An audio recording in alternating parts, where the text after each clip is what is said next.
আসসালামু আলাইকুম। সকালবেলা একটু সময় পাইলাম, তাই চলে আসলাম আপনাদেরকে কয়েকটি তথ্য দেওয়ার জন্য। লাউ গাছের জালি অর্থাৎ করা কেন পচে যায়?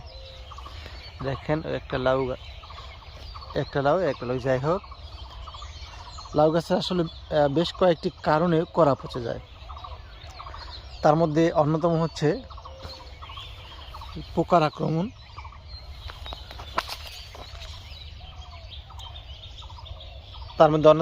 এই পোকার আক্রমণ। এই পোকাগুলো যখন এই লাউয়ের ভিতরে আল দেয়, তখন কলাগুলো পচে যায় এবং পরিপক্ক হয় না, একটা সময় মারা যায়। আরেকটা কারণ হলো পরাগায়নজনিত সমস্যা। পরাগায়নের কারণে অনেক সময় লাউয়ের করা টিকে না। আরেকটা কারণ হলো অনেক সময় ছত্রাকজনিত কারণে এই সমস্যাগুলো হয়ে থাকে, যে কারণে লাউ গাছের কড়াগুলো টিকে না, পচে মারা যায়।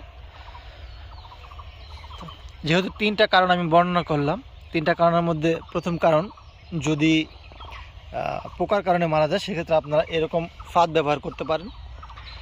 সাথে এই পোকাগুলো দূর করার জন্য, যাতে পোকাগুলো কাছেই না আসতে পারে, কাছে আসলে এটার ভিতরে পড়বে, আর যাতে কাছে না আসতে পারে সেই জন্য আপনারা ল্যামডা সাইলোথিলিন গ্রুপের ঔষধ যেমন আকিক ব্যবহার করতে পারেন।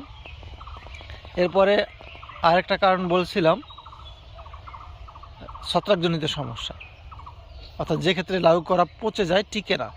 এই পচা দমন করার জন্য আপনারা কম্বিটু ব্যবহার করতে পারেন, এটা মার্কেট করে ন্যাশনাল এগ্রিকেয়ার, এবং আকিক মার্কেট করে সেমকো।